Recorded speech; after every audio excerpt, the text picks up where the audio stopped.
Bismillahirrahmanirrahim. Assalamualaikum warahmatullahi wabarakatuh. Hamdan wa syukronillah, salatan wa salaman ala rasulillah wa ala alihi wa sahbihi wa man wala amma ba'du. Pemirsa channel terpilih TV dimanapun Anda berada, bersyukur kepada Allah Subhanahu wa Ta'ala di kesempatan pagi hari ini kita bersua kembali dalam program Fajar Hidayah. Dan tentu salawat serta salam kita senantiasa aturkan kepada junjungan kita, uswah dan kutuah kita, Nabi Muhammad SAW. Pemirsa channel terpilih MTA TV dimanapun Anda berada, telah hadir ya narasumber kita, ada Ustadz Sunarno, kita sapa. Assalamualaikum warahmatullahi wabarakatuh, Ustaz. Waalaikumsalam warahmatullahi wabarakatuh. Sehat semangat, Ustaz ya? Alhamdulillah sehat, insyaallah. Ya. Dan di kesempatan pagi hari ini insyaallah kita akan membahas mengenai pengaruh teman, Ustaz ya? Ya. Dalam perjalanan iman seorang. Ya.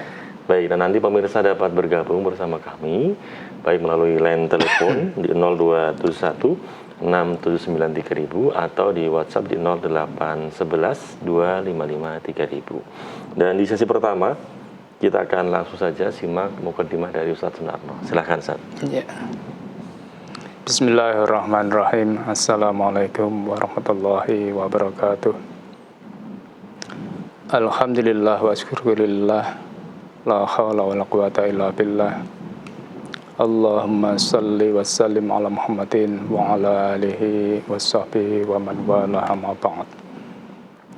Saudaraku pemirsa dan pendengar dimanapun berada, syukur alhamdulillahirabbil alamin, Allah senantiasa curahkan anugerah pada kita, baik anugerah jasmaniyah, rohaniyah, sehingga hari ini kita diperkenankan mengawali aktivitas kita dalam keadaan sehat walafiat.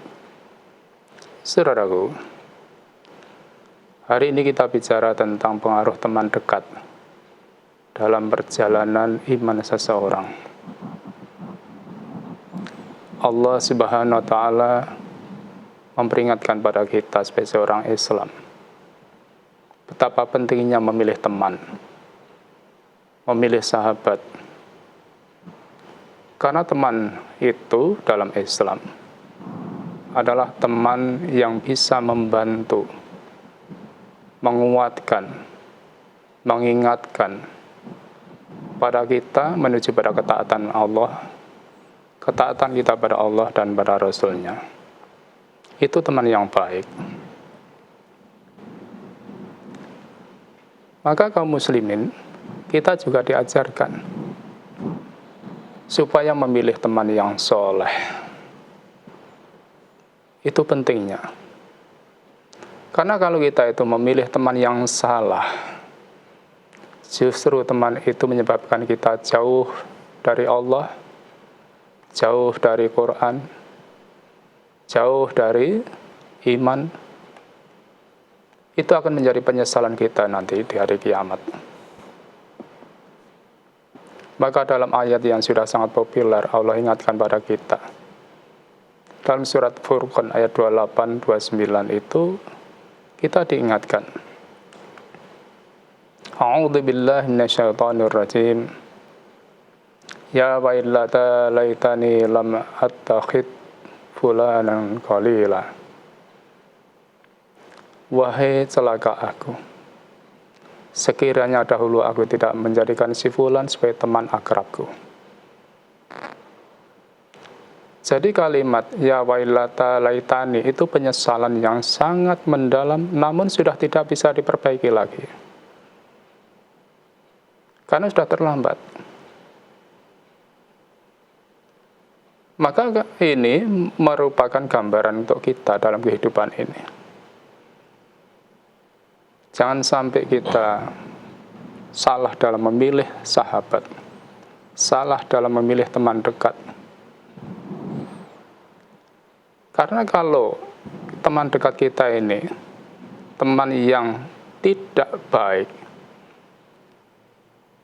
itu bisa menggelincirkan kita dan menjauhkan kita dari petunjuk agama. Kalau di dunia ini tampak akrab, namun keakrabannya, kedekatannya hanya akan menjauhkan dari petunjuk. Maka yang begini ini tidak menguntungkan bagi kita. nanti di akhirat akan saling menyalahkan. Ini peringatan-peringatan untuk kita. Maka para ahli tafsir diantaranya Ibnu Katsir, beliau menyatakan, menjelaskan dalam tafsirnya, bahwa ayat ini berkaitan dengan kisah Uqbah bin Abi Mu'ayt yang hampir menerima Islam, hampir menerima seruan Rasulullah SAW, tetapi karena kedekatannya dengan Ubay bin Khalaf dipengaruhi sehingga kembali pada kekafiran. Walaupun sebab turunnya ini khusus, namun ayat ini berlaku secara umum untuk kita seluruh manusia. Jadi teman yang buruk itu dapat menyeret seseorang menjauhi kebenaran. Saudaraku, kemudian ayat tadi dilanjutkan, lam attakhid fulanan khalila. Sekiranya dahulu aku tidak menjadikan si fulan menjadi teman akrabku, teman dekatku. Berarti teman dekat itu teman yang sangat dicintai. Maka di sini juga berlaku. Teman hidup itu salah satunya juga, termasuk suami istri kan teman hidup yang sangat dekat. Maka Islam juga mengajarkan betapa pentingnya supaya kita memilih teman hidup yang kuat imannya, kuat agamanya. Tidak hanya teman pergaulan sehari-hari. Maka yang begini ini, kita diberikan pelajaran bahwa teman yang dekat itu sangat mempengaruhi baik iman maupun akhlak seseorang. Karena Islam yang sangat memperhatikan ini. Saudaraku, Rasulullah SAW mengajarkan kepada kita bagaimana memilih teman yang baik. Beliau memberikan gambaran dalam hadis Bukhari nomor 5534. Muslim nomor 2628. Dalam hadis itu kita diberikan pelajaran an Abi Musa al-Asy'ari radhiyallahu anhu an Nabi sallallahu alaihi wasallam.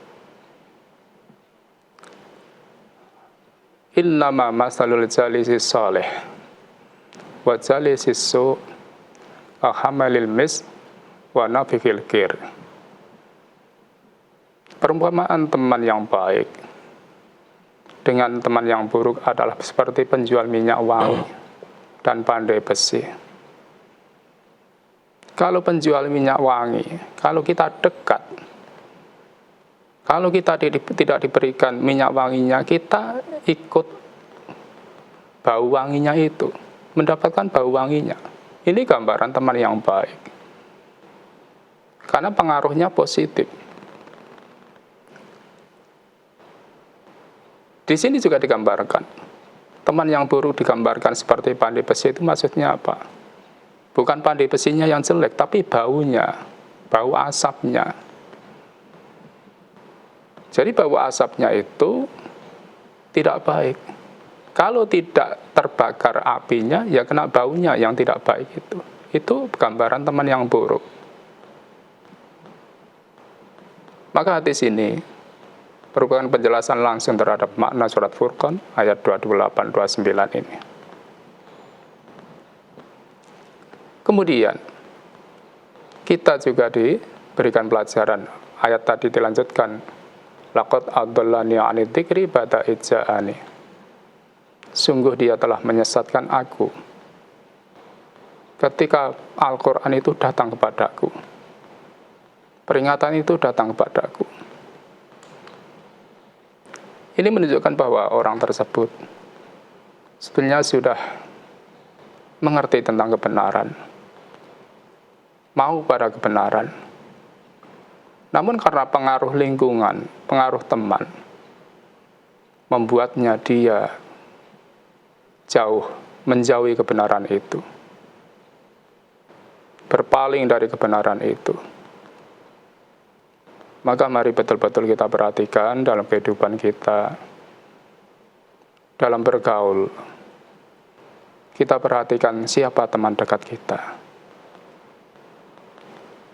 Ini mengajarkan pada kita supaya kita tidak mengorbankan agama hanya demi pertemanan, demi persahabatan. Itu merugikan kita.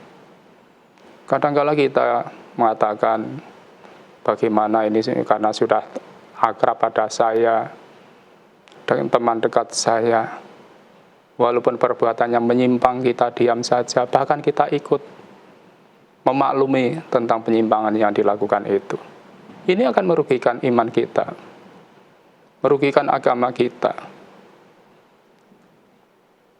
Maka kita juga diberikan pelajaran oleh Rasulullah SAW dalam hadis riwayat Abu Dawud nomor 4333. Dan dalam Tirmidzi 2378. Di situ kita diberikan pelajaran. An Abi Hurairah radhiyallahu anhu anna Nabiyya sallallahu alaihi wasallam qala ar-rajulu ala dini khalilih. Seorang itu mengikuti agama, kebiasaan, jalan hidup teman dekatnya. Falyanzur ahadukum man yukhalilu. Maka lihat siapa yang jadi teman dekatmu. Karena langsung atau tidak langsung, dalam pergaulan ini akan saling mempengaruhi. Kalau kita tidak bisa mempengaruhi ke arah yang baik, kita bisa terpengaruh pada arah yang buruk. Inilah perebut pengaruh yang ada di dunia ini, antara baik dan buruk. Maka demikian hati-hatian dalam menjaga keimanan, menjaga agama. Allah dan Rasulnya mengajarkan kepada kita betapa pentingnya pergaulan, memilih teman dekat. Maka mari kita jaga keluarga kita, diri kita, anak-anak kita dari pergaulan-pergaulan yang kurang baik. Karena jangan sampai karena pergaulan ini bisa menyeret kita, menyeret keluarga kita, menyeret anak-anak kita pada hal-hal yang tidak baik. Ini akan merugikan kita dunia dan akhirat. Kemudian ayat tadi dilanjutkan, wa kana syaitan lil insan khadula. Setan adalah pengkhianat, tidak bertanggung jawab, yang meninggalkan manusia setelah berhasil menyesatkannya, berhasil menggelincirkannya, berhasil menghancurkannya. Memang setan itu wataknya seperti itu. Kenapa di sini kalimatnya setan? Karena teman buruk itu digambarkan seperti setan yang bisa menyesatkan kita. Maka kita supaya hati-hati saat manusia menghadapi azab, menghadapi kesulitan, setan tidak akan menolong kita. Setan akan meninggalkan kita. Teman seakrab pun apapun, kalau itu teman yang buruk, tidak mungkin saat yang diajak menyimpang itu tadi menderita, sengsara, akan menolong, tidak mungkin. Maka secara umum, Allah menggambarkan dalam surat Al-Baqarah 167 itu difirmankan, wa qala alladzina ittaba'u law anna lana karratan wa natabarra'a minhum kama tabarra'u minna. Ini nanti di akhirat. Maka kalau orang yang dipengaruhi itu nanti sudah meninggal, dia berjanji, bersumpah, tidak akan mengikuti lagi orang yang menyesatkannya, orang yang menggelincirkannya, orang yang diikuti tapi salah jalan. Namun ini sudah terlambat. Sudah terlambat. Maka sebelum terlambat kita di dunia ini, mari kita betul-betul seleksi dalam memilih teman dekat. Karena ini urusannya dengan perjalanan hidup. Supaya tidak salah jalan. Iman kita harus tetap terjaga. Ini sangat berpengaruh dalam pergaulan. Kadzalika yurihimullah a'malahum kasaratin alaihim. Begitulah Allah memperlihatkan pada mereka tentang apa yang mereka perbuat menjadi penyesalan-penyesalan bagi mereka. Wa ma hum bi kharijina minan nar. Dan mereka sekali-kali tidak akan bisa keluar dari atap neraka. Na'udzubillah min dzalik. Saudaraku, maka dari ayat-ayat tadi kita diberikan pelajaran. Maka mari kita pilih sahabat yang bisa mendekatkan diri kita pada Allah SWT. Sahabat yang semakin menguatkan iman kita. Sahabat yang bisa memperkokoh takwa kita. Hindari teman-teman yang akan melemahkan iman. Dan kita hindari teman-teman yang meremehkan ibadah dan hanya mengikuti hawa nafsu. Itu kita hindari. Karena itu langsung atau tidak langsung akan berpengaruh pada kehidupan kita. Jangan mengorbankan kebenaran hanya demi pertemanan, demi persahabatan. Itu nggak ada manfaatnya nanti di akhirat. Maka dalam Islam, ukuran persahabatan itu adalah sahabat yang membantu, menyemangati, memotivasi untuk menuju pada ketaatan pada Allah dan Rasul-Nya. Itulah sahabat sejati. Supaya kita tidak menyesal di akhirat kelak. Maka salah satu nikmat yang besar manakala kita mendapat teman yang baik yang bisa mengingatkan kita pada keimanan, menguatkan kita pada ketakwaan, dan mengajak kita pada amal soleh. Itu nikmat besar. Maka mudah-mudahan kita dalam hidup ini senantiasa berhati-hati. Karena bagaimanapun seseorang itu akan pengaruh dan dipengaruhi oleh teman dekatnya. Begitulah saudaraku, semoga ini bermanfaat untuk saya dan kita semuanya. Terima kasih. Baik, demikian ya pemirsa channel terpilih MTA TV dimanapun Anda berada. Mukadimah dari Ustadz Sunarno, semoga kita bisa mengamalkan dari apa yang telah beliau jelaskan. Dan insya Allah nanti kita akan bacakan beberapa pertanyaan-pertanyaan yang sudah masuk ataupun line telepon nanti di sesi kedua. Dan untuk pemirsa bisa bertanya di 02716793000 atau di WhatsApp di 08112553.000. Namun sebelumnya kita harus jeda terlebih dahulu. Jangan kemana-mana, tetap di MTA TV. Baik pemirsa channel terpilih MTA TV dimanapun Anda berada, kita masih dalam program Fajar Hidayah di kesempatan pagi hari ini bersama Ustadz Sunarno. Dan bagi pemirsa yang ingin bertanya, baik melalui line telepon di 02716793000 atau di WhatsApp di 08112553.000, kita nantikan ya pertanyaan dari pemirsa di line telepon. Apakah sudah ada yang bergabung? Baik, terputus ya. Kita bacakan WhatsApp terlebih dahulu nih, Ustaz, yang sudah masuk. Terkait dengan memilih teman hidup, Ustaz, apakah kita memilih akhlaknya dulu atau agamanya dulu? Karena dalam kenyataan ada yang kelihatannya agamis, ternyata akhlaknya keras, kasar, dan malas bekerja ini, Ustaz. Mohon penjelasan dari Weni di Jakarta, Ustaz. Iya. Jadi saudariku, jadi kita ini diajarkan ya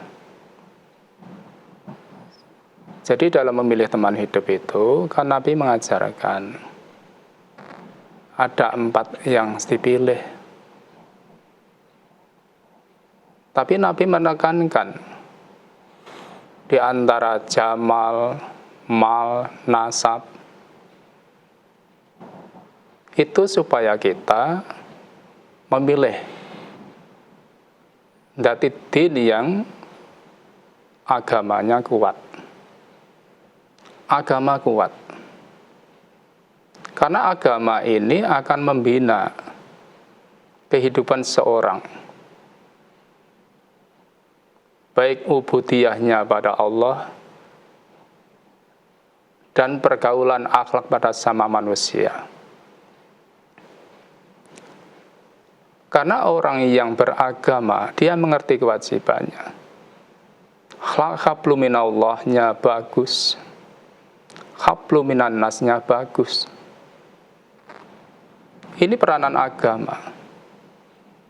Maka kalau kita ini oleh Rasulullah diajarkan supaya kita yang memilih yang agamanya bagus, karena itulah yang akan membahagiakan kita. Maka antara akhlak dan agama tidak bisa dipisahkan.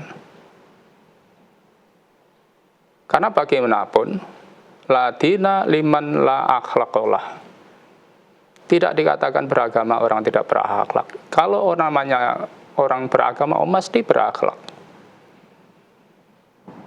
Maka kita diajarkan untuk ikhtiar dalam memilih teman hidup. Nabi sudah pilihkan, tinggal kita jalani.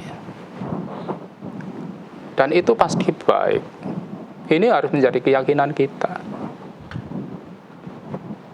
Maka kita jangan seunton dulu, itu oknum. Kalau ada tampak orang beragama, itu oknum. Tapi jauh lebih banyak dari itu. Kalau agamanya baik, akhlaknya baik, itu jauh lebih banyak. Kalau yang seperti itu tadi, katanya agamis tapi akhlaknya jelek, itu oknum-oknum saja. Maka kita tetap pegang teguh pada petunjuk Nabi ini. Baik laki maupun perempuan. Karena bagaimanapun pasangan hidup itu, itulah kalau Nabi itu ajarkan, dunia ini semuanya keindahan, kenikmatan, kesenangan. Seindah-indah, sesenang-senang manusia hidup itu kalau mendapatkan pasangan yang soleh atau solehah. Kalau dalam hadis itu kan wanita yang solehah. Wanita yang solehah. Tentu wanita solehah mesti mengharapkan lelaki atau suami yang soleh. Itu sebaik-baik kesenangan hidup, kenikmatan hidup. Karena ini hanya bisa diusahakan dengan agama. Tanpa agama tidak mungkin. Yang lain boleh tidak ada. Namun agama adalah satu-satunya yang harus kita pegang dalam hidup ini. Maka kita kuatkan iman kita. Bahwa agama itulah satu-satunya yang bisa membina manusia untuk bisa berakhlak yang mulia. Kalau namanya agama, mesti Al-Quran dan Sunnah. Mesti ngaji. Kalau orang tidak ngaji, bagaimana bisa baik akhlaknya? Maka ini harus kita kuatkan pada diri kita. Baik kita sebagai orang tua, maupun jadi pemuda atau pemudi, yang akan memilih pasangan hidup. Kuatkan diri bahwa agama itulah satu-satunya yang bisa membawa kebaikan kita, dunia dan akhirat. Begitulah saudaraku, semoga bisa dipahami. Baik, demikian ya Mbak Weni di Jakarta. Kemudian dari media sosial ini, Ustaz. Oh baik, dari telepon sudah ada yang bergabung. Kita sapa terlebih dahulu. Halo, Assalamualaikum. Waalaikumsalam warahmatullahi wabarakatuh, Mas Sofyan. Baik, silahkan Bapak, dari mana? Dari Ngawi sekarang, Mas Sofyan. Dari Bapak siapa? Bapak Mustafa dari Oke Selatan. Oh baik, Pak Mustafa. Silakan Pak Mustafa. Assalamualaikum warahmatullahi wabarakatuh. Atas Sunarno. Waalaikumsalam warahmatullahi wabarakatuh. Monggo Bapak. Ya, mohon tasiah Pak Ustadz dari surat Fusilat ayat 33. Yaitu supaya saya bisa mengambil pelajaran dari ayat ini, supaya saya selalu bersifat tawaduk, mengajak pada kebaikan, walaupun saya dicemooh ataupun diolok-olok oleh orang yang belum menerima kebenaran, Pak Ustaz. Agar saya selalu sabar dan mengajak pada kebaikan, Ustaz. Itu saja yang bisa disampaikan. Atas Sunarno, saya ucapkan terima kasih. Wassalamualaikum warahmatullahi wabarakatuh. Waalaikumsalam warahmatullahi wabarakatuh. Silakan Fusilat Ustaz. 33 Fusilat ya? Ayat 33 nih. Iya. Jadi Bapak ya, kita ini diberikan pelajaran oleh Allah Subhanahu wa taala. Dalam surat Fusilat ayat 33 itu kan kita diajarkan A'udzu billahi minasyaitonir rajim. Wa man ahsanu qaulan, pertama itu.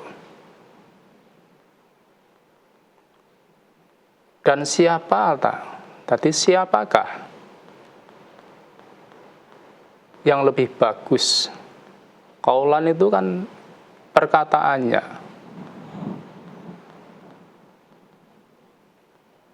Jadi lebih bagus. Maka ayat ini dilanjutkan mimman da'a ilallah, daripada orang yang mengajak pada Allah. Banyak perkataan bagus, tapi yang paling bagus kalau omongan itu, pembicaraan itu, perkataan itu, perkataan yang kita mengajak ingat pada Allah, mengajak untuk melaksanakan perintah Allah, mengajak untuk kita dekat pada Allah, dan lain sebagainya.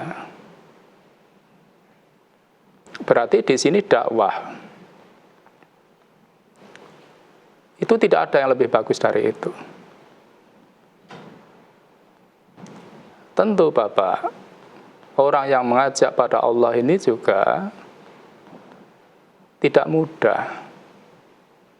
Tidak semuanya orang senang diajak untuk kembali pada Allah, itu tidak semuanya orang senang. Maka kalau kita menghadapi resiko karena ajakan itu mungkin dicaci, dicela, dikatakan sok suci dan lain sebagainya, itu tidak mengapa. Tentu kita harus berkaca pada Rasulullah SAW dan para sahabatnya. Jangankan hanya kita, kalau Rasulullah itu kurang apa? Kalau Rasulullah itu kurang apa? Beliau adalah hamba yang maksum, tidak punya salah, punya gelaran Al-Amin, manusia yang paling mulia, itu menghadapi cacian, celaan, hinaan ketika menyampaikan dakwah. Lah apalagi cuman kita itu siapa? Kita ini manusia banyak salah, masih banyak celah, masih banyak kekurangan. Maka dalam menghadapi apa yang kita dengar, yang dikira itu tidak menyenangkan, karena memang itu hinaan, celaan, diremehkan, itu tidak mengapa. Kita sabar saja. Kita harus berkaca pada Rasulullah SAW. Kemudian wa'amila solehan. Kita berusaha untuk berdakwah ini mengajak orang lain beramal soleh. Yang namanya amal soleh itu amalan yang dilakukan ikhlas karena Allah dan menurut contoh dan petunjuk Rasulullah, itulah amal soleh. Tidak semuanya orang mengatakan baik itu amal soleh, bukan. Amal soleh itu kita beramal kebaikan ikhlas karena Allah dan menurut petunjuk Rasulullah. Itulah yang namanya amal soleh. Kemudian waqala innani minal muslimin, dan dia mengatakan saya seorang Islam. Maka kalau kita orang Islam harus berbeda dengan orang yang tidak Islam. Kalau kita ini orang Islam harus berani berbeda dengan orang yang tidak Islam. Kalau kita orang yang mengerti Islam harus berani berbeda dengan orang yang tidak mengerti Islam. Tentu perbedaan ini akan membawa reaksi, menimbulkan reaksi. Kadangkala di kampung di mana kita berada, dianggap berbeda dengan yang lain. Iya, memang harus berbeda. Masa kita itu yang ngerti Islam akan membaur yang tidak baik dengan yang tidak ngerti Islam? Kan tidak mungkin. Nah, ini harus kita pertahankan. Jangan takut dikatakan. Kalau kita mengatakan saya seorang muslim, wasyhadu bi anna muslimun, itu mesti berbeda dengan yang tidak muslim. Apalagi kita dalam pergaulan, dalam kehidupan di masyarakat, kadang-kala kita suka membaur apa yang sebenarnya itu bukan dari Islam. Maka kita dalam kehidupan ini, mari kita kokohkan akidah kita. Kita perbagus akhlak kita. Kita kuatkan ibadah kita. Itulah yang akan membawa kebaikan hidup kita dunia dan akhirat. Walaupun orang mau mengatakan apa, itu tidak peduli. Kita sudah punya teladan, yaitu Rasulullah SAW dan para sahabatnya. Begitu Bapak, semoga bisa dipahami. Baik, kita ke pertanyaan dari media sosial ini, Ustaz, tentang walimatul khitan. Apakah wajib diadakan atau boleh tidak diadakan? Mengingat sekarang kondisi perekonomian sedang tidak baik-baik saja ini, Ustaz. Iya.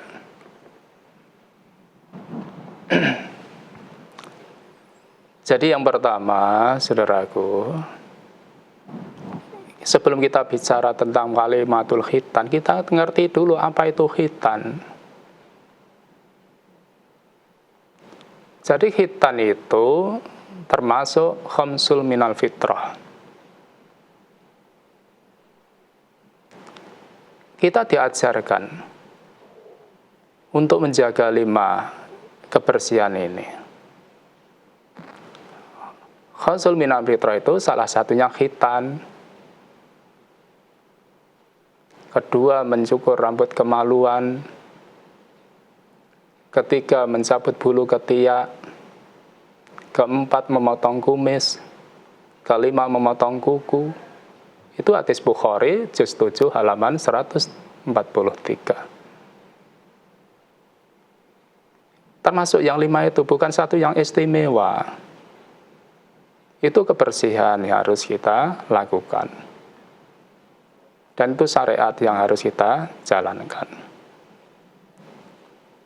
Nah, kemudian kalau kita bicara tentang walimatul khitan, kita lihat.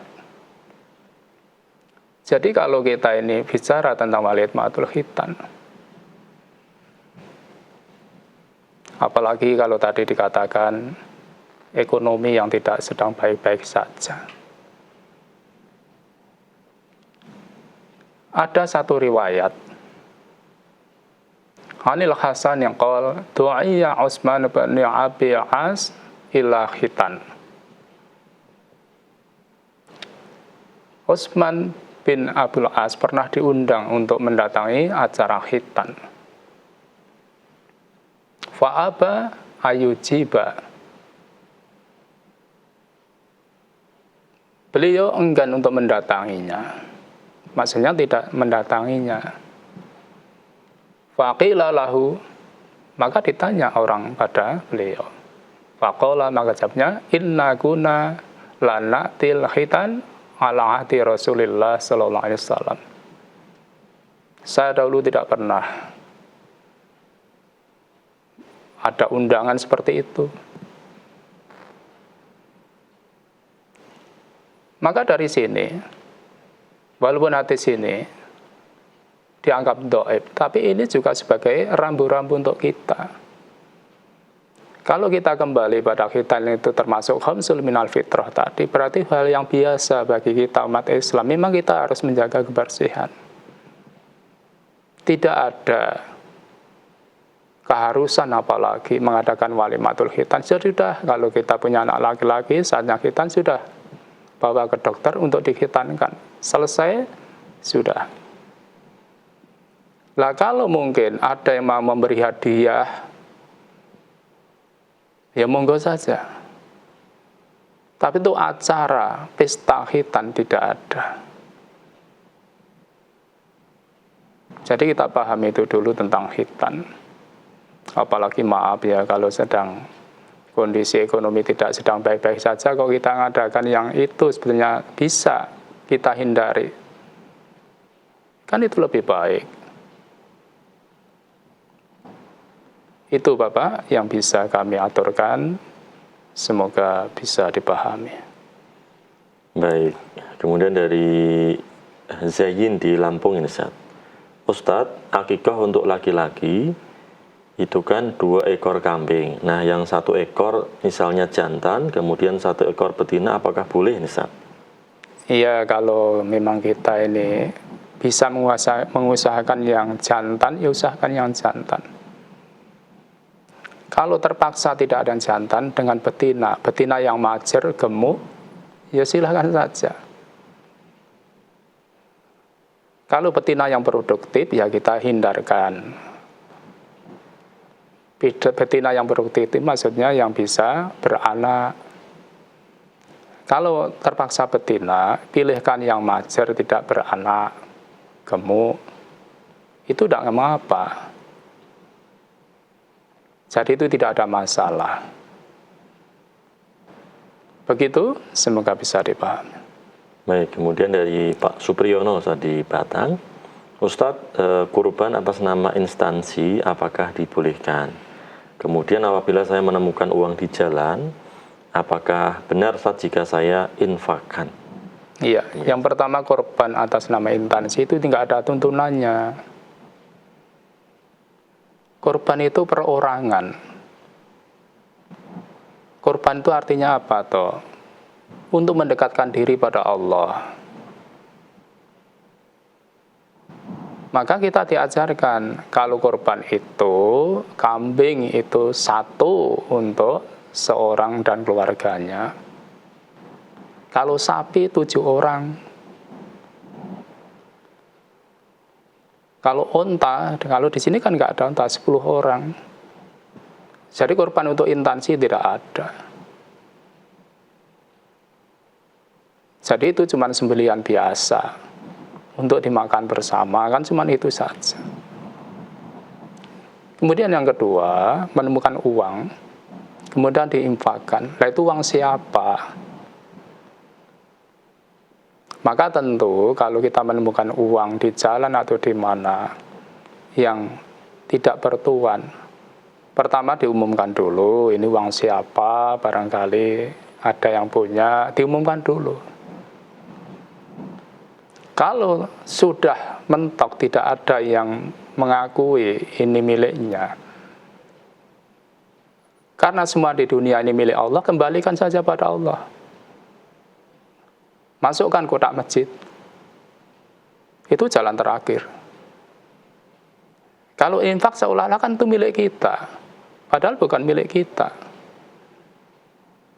Maka masukkan ke masjid. Karena dunia isinya itu milik Allah, kembalikan pada Allah. Masjid kan rumah Allah. Begitu caranya untuk jalan keluarnya. Begitu, semoga bisa dipahami. Baik, sekaligus menjadi pertanyaan terakhir Ustadz di kesempatan pagi hari ini. Semoga bermanfaat untuk pemirsa dan kita semuanya atas apa yang telah disampaikan. Insya Allah. Baik, terima kasih Ustadz atas materi dan ilmunya. Sama-sama. Ya. Assalamualaikum warahmatullahi wabarakatuh. Waalaikumsalam warahmatullahi wabarakatuh. Baik, demikian pemirsa channel terpilih MTA TV dimanapun Anda berada. Fajar Hidayah di kesempatan pagi hari ini. Semoga bermanfaat dan mohon maaf atas segala khilaf. Subhanakallahumma wa bihamdika asyhadu an la ilaha illa anta astaghfiruka wa atubu ilaik. Assalamualaikum warahmatullahi wabarakatuh.